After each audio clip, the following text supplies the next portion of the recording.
My name is Ethan Walker. I am 33 years old, and for most of my life my family slotted me into one role. The easygoing one who would keep the peace, sign the check, and swallow the insult. I wore that role the way you wear a hand-me-down coat, because it is there, not because it fits. Everything changed after my grandparents died and left their entire estate to me. The old brick house, the savings, and a nest egg of blue-chip shares worth just under $920,000. Something in me locked into place the day I learned about it. Not greed, not gloating. Focus. For the first time, I paid attention not only to people's words, but to their patterns. And I started planning, because I knew my family, and I knew the difference between a rough patch and a habit of taking. My brother, Logan, is 3 years younger. He is magnetic in a way that dazzles waiters and blinds landlords. Funny, loud, convincing. He could smile at you while borrowing money you'd never see again, and still make you feel bad for bringing it up. He ran credit cards in my mom's name once, just for the points, totaled a borrowed car, and swore a friend would handle it. And each time Mom smoothed the water. She said he was finding his path. I was the responsible one, which meant I was the cushion when he landed wrong. Granddad died 2 years after Grandma, and he left the entire estate to me. I was not shocked. When anyone else forgot to call, I drove them to appointments, sorted statements, and fixed the squeal in the old basement boiler. Logan would blow in on holidays, drop a joke in the kitchen, post a selfie with Grandma, and vanish before the leftovers cooled. When the attorney read the will and my name was the only beneficiary, I saw the look on my mother's face. Not grief, not relief. That thin-lipped, wounded twist, as if something had been stolen from her. That was the day I knew a storm was rolling in. The house was the crown jewel, an early 20th century brick in Portland's Irvington neighborhood with arched windows and a gabled porch, ivy climbing up the south wall like a green script. Developers had circled Irvington for a decade, turning anything old into a glass box. My grandparents refused to sell. They kept the place like a library, clean and full of memory. And now, somehow, it was mine. I did not move in at once. I kept my small apartment across the river in Selwood and spent evenings at the house getting my ducks in a row. First, I paid for a fresh appraisal. Then I sat with an estate attorney recommended by a colleague at work. Within a month, I placed the property, the savings, and the investment accounts into an irrevocable trust with me as trustee and a named successor in case anything happened to me. I stored the original deed off-site, moved utilities to a holding company tied to the trust, and hardened every surface I could. I told nobody. Not my mother, not Logan, not anyone. For a while, it was quiet. Too quiet. Logan sent the occasional text in his old, easy tone. Could he swing by and use the hot tub? The house didn't have one. My mother began to sprinkle conversations with statements like, "Your grandfather always favored Logan," as if affection could be probated. I nodded, changed subjects, and refused the bait. They mistook silence for softness. I let them. The fuse finally hit the powder mid-last month. Logan began posting breathless, next chapter loading stories on social media, hinting at big moves. The following Saturday, I was at the house mulching the front beds when my mother's Toyota rolled up the curb. Logan hopped out first in sunglasses, grinning like he'd made partners somewhere that had never heard of him. Mom followed with a clipboard and a smile pressed tight across her face, as if a ribbon cutting were imminent. Logan said, slapping my shoulder. "We've got news." My eyebrow lifted itself. "Do you?" Mom stepped forward. "We spoke with an attorney. Your grandfather, bless him, didn't update the will properly after your grandmother passed. The house should have gone to both you and Logan. But don't worry, we resolved it." Something in me went still. Resolved what? Logan tugged a folded sheet from his back pocket and gave it a theatrical shake. "Title transfer's done. To keep things efficient, we put the house in my name. We'll need you out by Friday. No drama. We'll give you time to grab whatever." It is strange how calm a person can feel at the precise moment someone tries to rob them in daylight.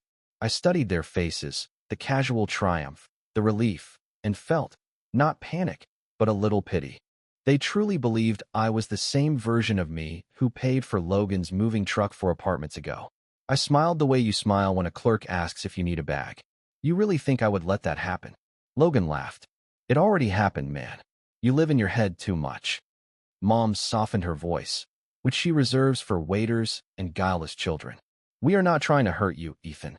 It just makes sense. Logan can manage the property, maybe even flip it. You have your own place. This way everyone wins. Got it, I said and nodded. 2 days later, they returned with a rented moving truck and 2 men in matching shirts. They shouted back and forth like an amateur crew on a reality show. Clear the front path. Don't scratch the molding. Until they saw the porch. I was standing beside a tall man in a navy suit. He carried a thick folder with the trust's name embossed on the cover. The name was one my family did not yet know. What they did understand, the badge, the tone. The man cleared his throat with a practiced calm. Are you Logan Walker? Logan's grin cracked into a frown. Yeah. Who are you? I am with the Multnomah County Office of Assessment and Taxation, he said. I am here on behalf of the legal trustee of the Walker Crosby Trust, which owns this property. Records showed the deed has been held by the trust since last April with Ethan Walker as trustee. Any subsequent transfers executed without the trustee's authorization are invalid. Submitting a falsified transfer to a recording office is a crime. Given your attempt to take occupancy today, we are proceeding directly to enforcement. 2 of the movers took a literal step back. Logan glanced at my mother. Falsified. Mom's lips puckered. There must be some error. We consulted an attorney. The deed was still in Dad's name. We assumed. You assumed outdated records mean open season, I said, finally speaking. The property was never in my name personally. It belongs to the trust. You went to a title mill and filed nonsense with a counterfeit notary stamp. The county official nodded. A fraud report has already been opened. He slid a paper toward Logan. Consider this formal notice. You are not to enter or tamper with any trust asset. Any attempt to do so will be referred to the district attorney.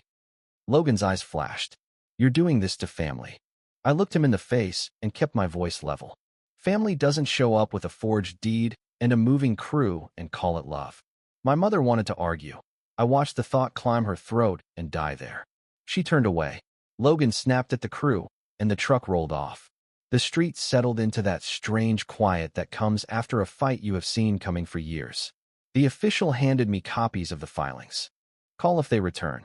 I thanked him and stood on the porch a long time. My grandfather used to sit there with a thermos and remind me not to judge people by their prettiest speech, but by what they do when they think no one is watching. I had watched. I had learned. And I was not done. 3 days later, a letter arrived. Formal letterhead. A signature from an attorney I did not know. My mother claimed emotional distress, insisted that as a direct descendant she had a moral right to a share of the estate, and demanded the following. $140,000 in cash, joint ownership of the house, and a monthly stipend, until further notice.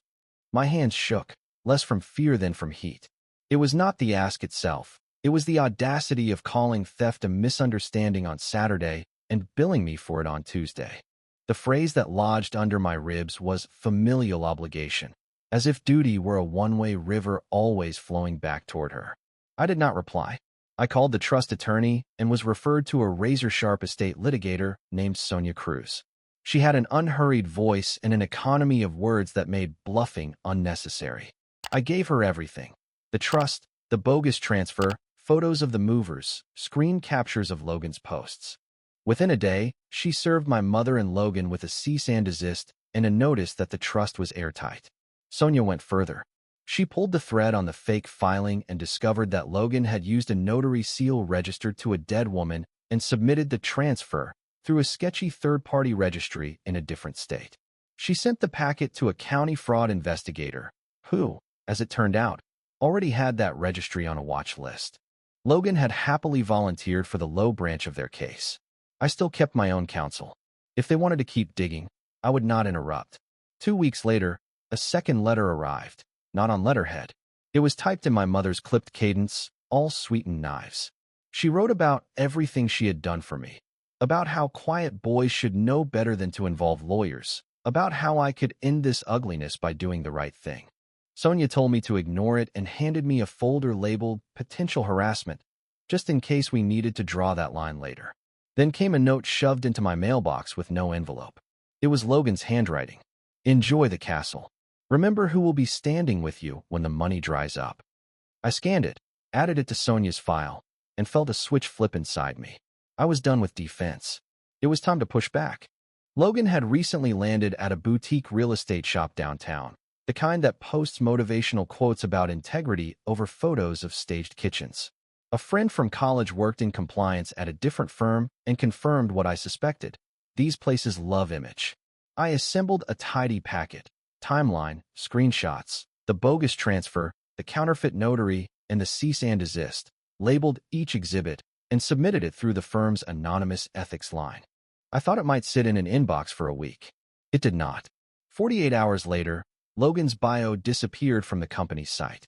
My friend texted me that an audit had kicked off the minute my file hit their queue, and the firm found other issues in Logan's deals. His license was suspended pending review. He called me 11 times that day. I did not pick up. He posted a black square on social media with the words, "Some people will wreck your life and pretend they are the victims." He did not name me. He did not have to. Anyone who mattered had already seen my documents. 2 days later, the county mailed a notice. The district attorney was reviewing criminal charges for attempted property fraud and filing false documents. There would be an arraignment. There would not be headlines. No one outside the few who follow public dockets would notice. But there would be a record, and record matters. I wish I could say I felt triumphant. Mostly I felt tired. Then the smear campaign detonated. My cousin Jenna, who I had not seen since a family wedding, messaged me to meet for coffee. She slid her phone across the table and showed me a group text where my mother told a tidy fiction. I had manipulated my grandfather during his final year, forced a will change, isolated him, maybe even meddled with medication. I pressed my hands flat against the table to keep them from shaking. It is one thing to be accused of stinginess. It is another to be accused of cruelty. Jenna looked me in the eye. I don't believe her. Neither do Matt or Chris. But she is calling everyone. That night I did not sleep. By dawn I realized I could keep swatting lies forever, or I could step out into the middle of the street and speak. With Sonia's help, I drafted a clean statement of facts, dates, filings, scans of the fake transfer, the dead notary's seal, the cease and desist, and a short letter from my grandparents' physician confirming my grandfather's mental capacity at the time he signed the trust. No commentary. No adjectives, just light and paper. I sent that packet to 29 relatives with a brief cover note. I know stories are circulating. Before you decide what to believe, please see the attached documents. These are records, not rumors. After this, I will not debate it. If you think less of me anyway, that is your choice. If you choose to believe me, thank you. The replies began within an hour. Apologies. Disbelief. A tearful call from my Aunt Robin, who had once said Logan walked on water, telling me she was sorry for repeating what she heard. Not everyone came around. 3 on my mother's side accused me of producing fake documents. You cannot win every heart. You can choose to stop auditioning. The following week, the district attorney filed charges against Logan. He did a quiet walkthrough at the courthouse with a public defender and stared at the floor while someone read allegations aloud. He will most likely see probation, fines, maybe community service. Prison is unlikely. What will matter is the line on the background check, the raised eyebrow in the next interview, the long quiet when a lender calls a reference and hears the word fraud. As for my mother, her calls stopped. Her posts went generic. 2 months later, a letter arrived from her attorney. She was withdrawing all claims or contemplated claims regarding the estate and requested no further contact. It was the paper version of a shrug. It also meant she knew she had lost. The night I received that letter, I walked the Irvington house barefoot. I paused in the den where my grandfather read the paper and said out loud, "It is safe." I do not know what I expected, a shiver, a creak. The house simply kept breathing around me. Winning does not feel like music and confetti. It feels like silence where the noise used to be. It feels like waking without dread and making coffee in your own kitchen without wondering who will try to take it. It feels like a space in your head that is finally yours. Logan texted once more months later, a single line, "You ruined my life." I typed and deleted 3 different replies before sending nothing. I had not ruined his life. I had simply refused to let him ruin mine. I donated a portion of the portfolio, $100,000, to the neighborhood library's preservation fund in my grandparents' names. It felt right. They had taught me to love old things that last because someone cares for them carefully, year after year. I set aside the rest for repairs the next winter and for a project I knew they would have smiled at, converting the garage loft into a small studio a local art teacher could rent below market. My grandmother once told me generosity is not an apology. It is a decision. This felt like a decision. In the spring, I moved into the house full-time. I planted rosemary by the front steps and labored through an old-fashioned window restoration class on Saturdays. A neighbor named Mr. Gaines, who had lived on the block longer than anyone, taught me how to coax the sash cords back into place. We traded tomatoes and stories. He told me he used to hear my grandparents sing when they cooked. The first time I cooked there alone, I left the kitchen door open and listened to the same quiet Mr. Gaines had been hearing all along. People sometimes ask, in the careful way people ask about fire, whether I miss my mother.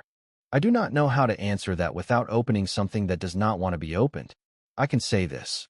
I miss the idea of a mother I never had more than I miss the woman who tried to turn me into a wallet with legs. That ache is not new. It is simply honest now. On a bright July morning, I found a thin envelope in the mailbox bearing the county's seal. The fraud case had closed. Logan accepted a plea, fines, restitution for filing fees and investigative costs, 1 year of probation, mandatory ethics coursework.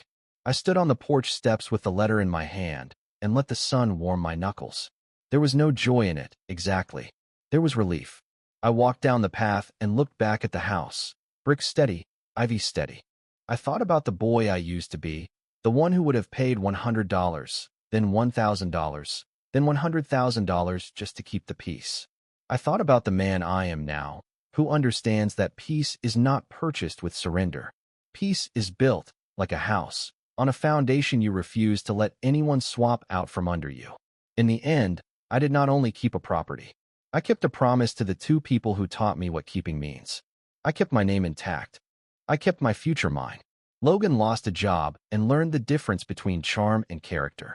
My mother lost a narrative that had fed her for years and discovered, too late, that some sons do not return to the role assigned. When I turn the deadbolt at night, the click sounds like a period at the end of a long, frantic sentence. I breathe. I sleep. And when I wake, I am not the quiet one anymore. I am simply the one who finally told the truth and stood there long enough for it to stand with me.